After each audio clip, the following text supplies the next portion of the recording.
Hello and welcome to AUK Radio. My name is Tamar Oliver Lavender Robinson, and this is the Tech and AI Show.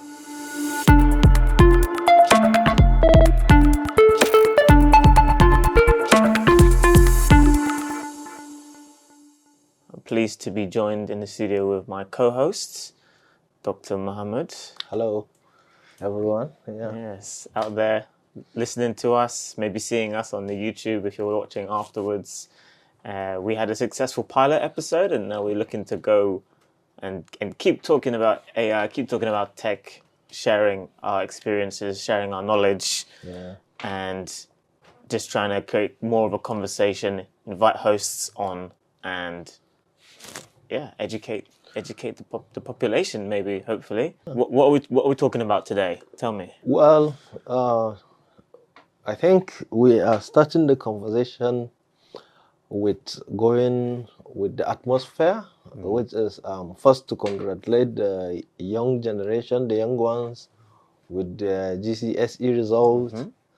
And then we kind of want to look into how the emerging technologies, especially AI, will fit into the education system, because it seems, well, throughout history, technologies at that time also play a key role, being integrated into systems that are in society, and education is one of that. We've seen how industrial revolution impact education system. We also can remember very well how internet and computer impact education system. And now we are seeing the emergence of new technology, especially artificial intelligence. So I think, we'll look into that and how it can impact the system. Yeah, it's a good opportunity, because if you think about society, everything kind of sparks off from education, right? And we were talking about schooling, okay? What's the purpose of different education systems, and why do we go to certain skills? Why do we learn certain topics, okay? So I feel like education is like central to our society, and when the technology starts to affect it, we'd rather be like in advance talking about it than afterwards worried about what just happened.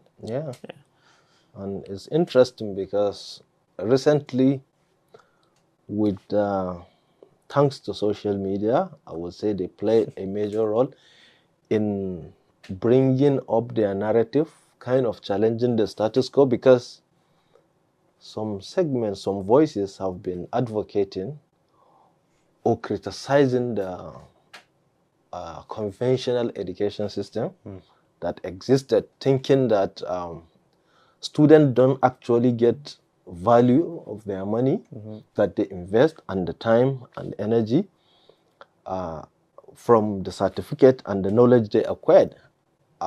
So some are arguing for skills. Skills are better. Just go with your passion, what you like, what you are interested. Go and learn from like people that have the experience in real life practical industry. And it's cheaper, it's better, you get more value, while some are still pushing for the conventional to be maintained, to be modified.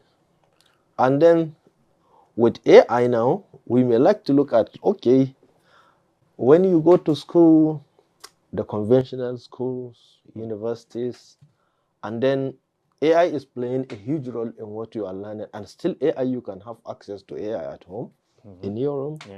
So how can you kind of balance and justify, especially I think the conventional institutions are at a crossroad where they really need to develop and devise a way to adapt and effectively utilize these emerging technologies, because they were really challenged. And I believe those voices that are criticizing the conventional system are being heard, because, like I said, with another emerging technology, social media, Yeah. they can able to express their opinion, and some of these people are influential, and they are challenging the status quo. So who's got the loudest voices? Because it's such a disruptive thing. Okay. So who's the winners? Who are the losers?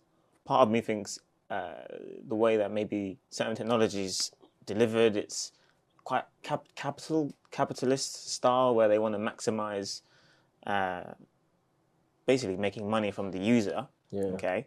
The business models often are subscription based, or they kind of once you have it, you never want to go without it. Yeah. Imagine if one day someone took away YouTube from us, or something that we've begun to use every single day for free. Now you got to pay for it. So I think their model is very much to latch on, offer you a lot of value, and then keep you signed up for basically for life. Yeah, hook up. Okay. Some say addicted. Addicted, yeah, right? Anyway, They call us users. User, yeah. You hear that expression. Oh yeah. So who are the winners? Who are the losers? And maybe who wins more from it staying traditional, or who wins more from it changing to more technology focused? Yeah. Well, I love that's the beauty. Well, I think it's a broad conversation. The areas we are looking, or the area we are discussing about AI, emerging technology, and education. Because I'm glad you mentioned when it comes to value, financial, when you invest, or you invest in acquiring knowledge on a conventional school, and then when you go and invest in non-conventional, like you said, other streaming platform, apps, AI, where are you getting more value of your money better? Yeah. And the whole thing boils down to what you get as a student. Is it a skill? Is it knowledge? Well, you want to acquire something new which will make you more intelligent, because over the long term, right? Yeah, intelligence is what makes humans special. So you want to enhance that or acquire that.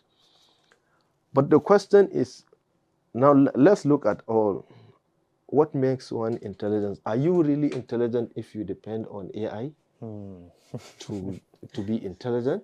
If you depend on AI. On AI, for example, are you really knowledgeable when you go to school? Either conventional or non-conventional. Anyway, school means where you go and learn. So did you learn anything when you depend on artificial intelligence to maybe do your homework, do your assignment, do your research, and you just maybe paraphrase and submit? Did you really acquire that knowledge? No. Are you really intelligent when No. you depend on AI?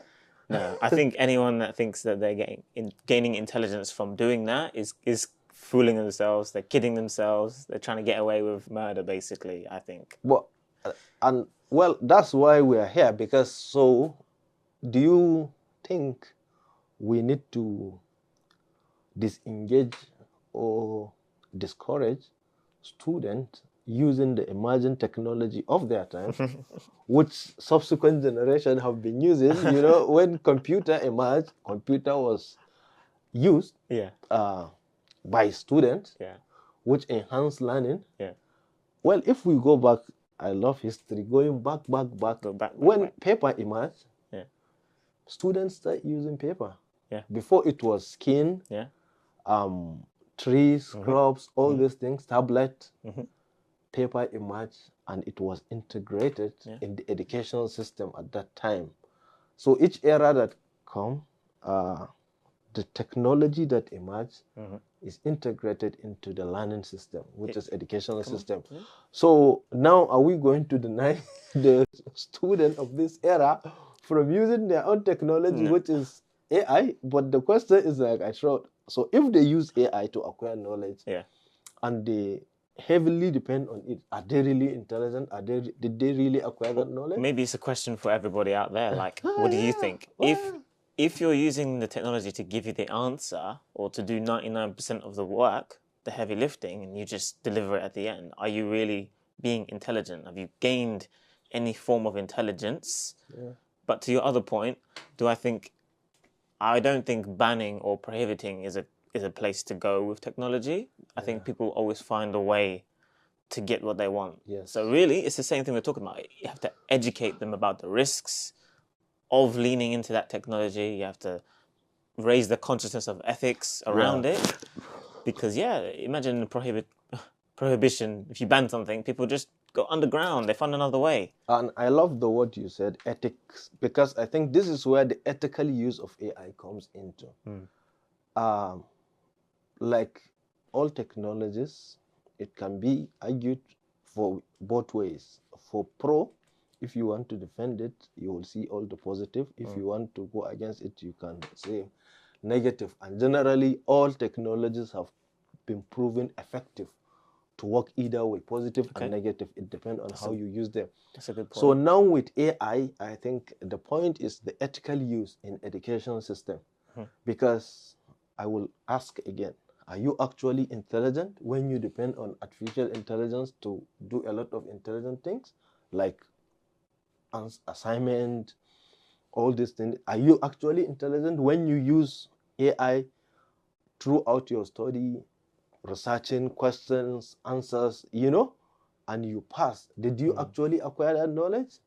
So this is kind of a balance, but I like the point you mentioned earlier. The companies behind this thing, the capitalist side, is they want to make money, so they will be promoting this for it to be integrated into education system and will encourage students to use it. Most of this generative AI, you see, they do amazing things. You just ask questions, they generate answers, which will take you hours of research to come up with it in minute, 1 minute, 30 seconds. So if you are used to all this, can you actually independently do your work and research? Well, I've got a story for you, actually. Yeah. So at GCSE, when I was doing my GCSEs maybe 10, 12 years ago, 15 years ago, actually. So I'm showing my age a bit. 15 years ago, I was doing GCSEs, and maths GCSEs were coming up. And maybe a few days before the exam, my internet had gone down. No internet anymore. And I was like panicking because at the time, a lot of the learning modules they sent us, you do it on the computer, you go through the steps, and then that's how you were testing yourself, was always online on the internet. So when the internet went down, I started panicking. What am I going to do? How am I going to study for my exam? But I thought, actually, I just need to borrow a textbook from the school. Very simple, just take the textbook. I didn't ask for permission, by the way. I just took the textbook. And my friends at the time were a bit like, you're taking a textbook. Why are you taking a textbook for? But to me, it was obvious. I got to go back to the previous way, do the research through the book, do the tests in the book so that I could reach my goal. So I kept that backwards compatibility. I wasn't losing the ability to go and open a 600-page textbook. So I think it's important people remember you can go backwards and forwards in that way. But at the time, I was taking the mick out of, because they were saying to me, "What are you going to a textbook for?" In fact, they said, "Tamar stealing free education." That was actually what they said to me, because I was desperate to get the book to make sure I could still learn. So there's more than one way to skin a cat. We shouldn't just keep going forwards and get rid of the old ways. I think sometimes I agree with what you said. We need to preserve humans' ability to do certain things independently. We need to protect humanity independence when it comes to ability to be intelligent, to do things intelligently, because over-dependent on artificial of everything is hindering the natural process. I remember, I'm trying to recall, actually there is a name of, it's not statistical table, but I'm trying to remember during my time in high school, secondary school, we call it back in Nigeria. Before us, like 10 years back, 20, they used to have a book where you go through there are correspondence of, I think, what is called logarithm in mathematics. Okay. So you go and just get the corresponding figure, 0.0, this 0, you sort it out yourself. Okay. With the emergence of calculator, it's so easy. You just log this of this, it will give you directly the answer. Yeah. So imagine now, what I'm trying to say is, from people having the ability, maybe even multiplication table. I remember in school, primary, we were taught how to multiply things: 2 times 1, 2, 2 times 2, 4, 2 times 3, 6, 2 times 4, How was 8. you taught to do it mentally? Yeah, we have that cognitive ability, and I strongly and genuinely believe 50 years back, people, our parent, our grandparent, they have that mathematical skills that they can use their brain up head to perform a lot of calculation better than us now. Yeah. And I believe we are better than the younger ones. And the only reason is calculator and all these digital devices is not you have better brain, but it's you using your brain for that purpose that they are not doing because they depend on something artificial. Yeah. Well, like you said, shall we just continue and move on like this? Then with AI now, generative AI, they will even generate the text for you. Internet, what internet did was it will give you access to the resource, to the knowledge, and then you go there and do the research yourself and generate the answer. Generate the answer. Well, with now generative AI, they will go to all the resources and then generate the answer for you themselves. All you are going to do is to copy. So are they actually making you better intellectually? Are they making you more intelligent? Or you are now depending on them, and if they remove that generative AI, you may not be able to do that research or give that answer yourself. So I've got a quote from UNICEF, which is a global charity. UNICEF say technology is rarely just good or bad, but using it can have positive or negative results. It depends on who is creating it, who's creating it, and how it's being used. So I think you're right. You're like, if you create the internet as it was done, like it's just a massive unstructured land, we had to learn to research in different ways. But you fast forward to now, and it gives you an answer. Like, you don't have to look past the first almost sentence sometimes, and no one is doing any double checking, cross-referencing, or let's say investigating. In that, maybe the generation coming up, possibly. I'm not trying to say all of them are doing it, but I suspect that there are a lot that are not researching. The question is, like you said, nobody is doing the checking. I remember during my master's as well as PhD here in the UK, there is a software that was used called Turnitin. Turnitin, where anywhere you'll be familiar with it. Actually, you submit your work, your assignment, your thesis, point of progression report. It goes through, and the software is meant to detect what is called plagiarism. If you plagiarize the work of other people and you didn't give correct reference to it, in a way, it's making sure you put your own original work, and that is what will make you qualified for earning a master's degree or a PhD or a first degree, which means it's your original work.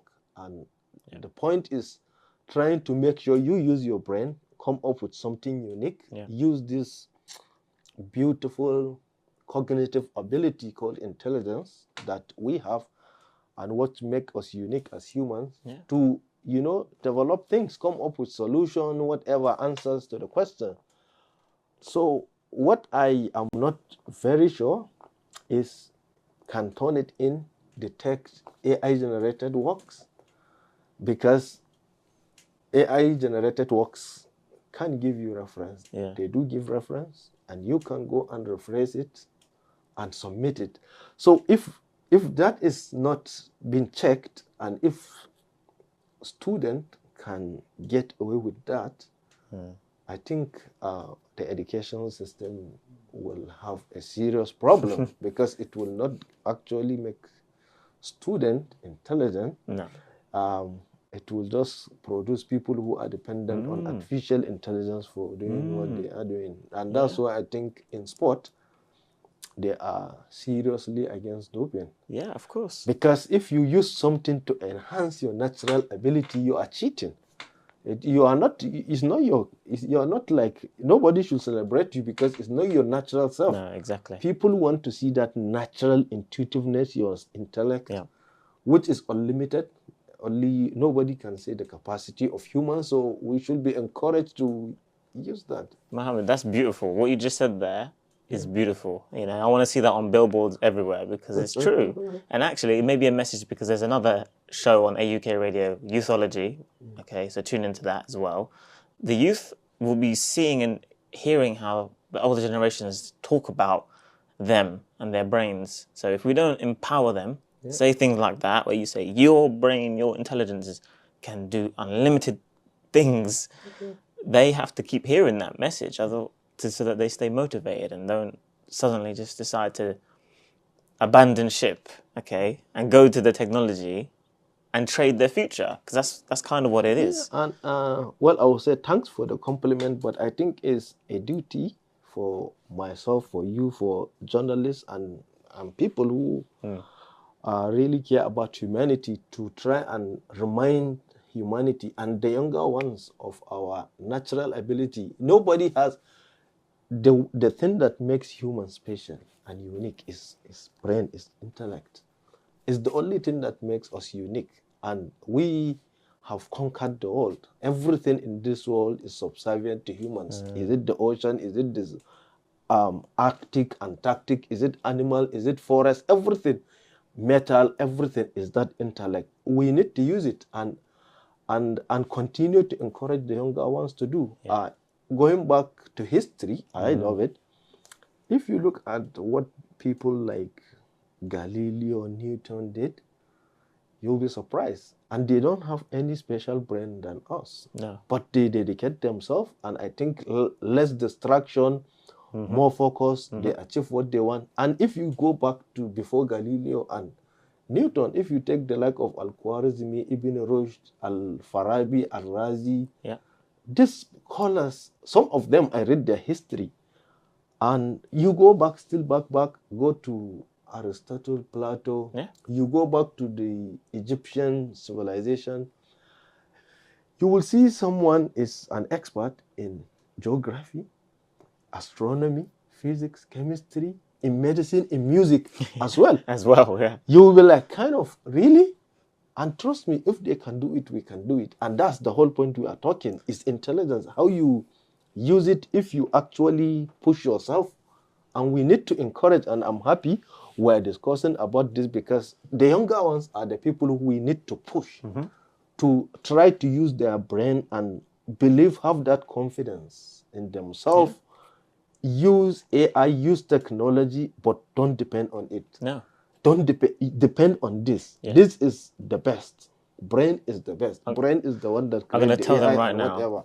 I'm going to tell them right now. Okay, Lutonians, Brits, Africans, across the world, lean into your brain. Okay, it's your most powerful tool. Yeah, if you have young siblings, family members, anyone that's coming up, they've just done their GCSEs, they're going out into the world, remind them that the most powerful tool they have is their brain. Okay? That's so true. It's their brain. So, yeah, please. And get in touch with us. Let us know how you've been impacted maybe by AI or any emerging technologies, how you've seen the younger generation get involved with it, or maybe your concerns. Maybe sometimes you see them engaging with technology and it concerns you. This is the same things that concern us. Okay, so we're just talking about it, but there's probably a lot of actions that people can take to feel better about the situation. And I think I also need to use this opportunity to call on the government as well as the conventional education institutions to try to find a way. I don't think I am in support of completely banning or cutting AI in education system, but definitely government and the education institution has to come up with a way that will integrate AI and modern technologies, imagine, and those that are yet to come, and at the same time preserving that human cognitive ability so that young generation, our future generation, young humans will continue to remain Homo sapiens, humans, the intelligence. So because we need to we don't want what I call is a Greek word, Homo fatus. We don't want the younger generation to be humans the foolish, which means the opposite of intelligent. We evolve from Homo erectus, Homo whatever, if you go back in history to what we now, everybody agree, Homo sapiens, humans the intelligence. Government need to regulate AI and the use of AI in education, because I believe if students and the younger generation depend on artificial intelligence, they will be less intelligent than us and than the people before us, like we're mentioning, the likes of Newton, Aristotle, Al-Razi, Al-Khwarizmi, all these great names. You go back. So, but regulated, like I said, does not mean banning or no. Find a balance, how it can just be used ethically. And that's back to what we started, the ethical use of AI. And we're the ones that want to be talking about this subject. We want guests involved, people, experts, organizations to come in and engage with us and learn what they can do to basically facilitate that not happening. So I think also the corporations behind developing those AIs as well, they need to remember they are humans. We are all humans, so they need to look into the human aspect of it. It's not only about profit, making money.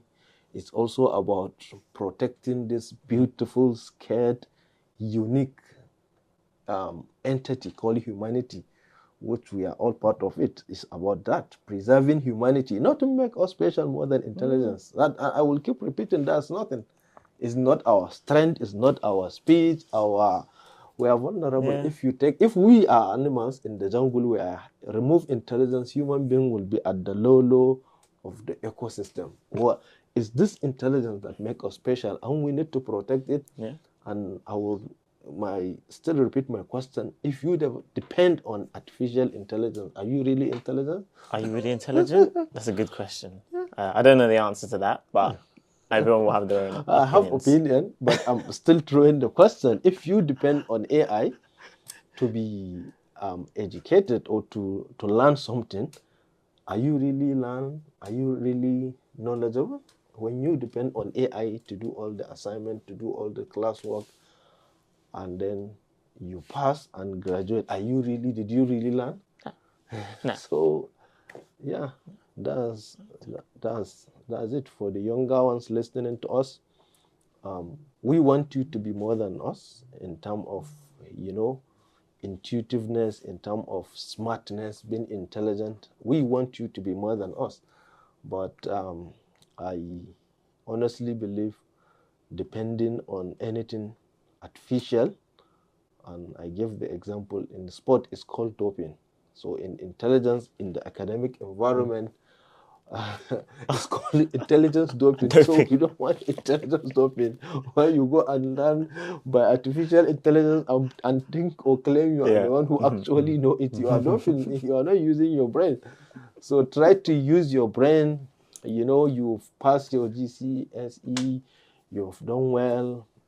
Maybe you didn't get the grade you want, or you did whatever.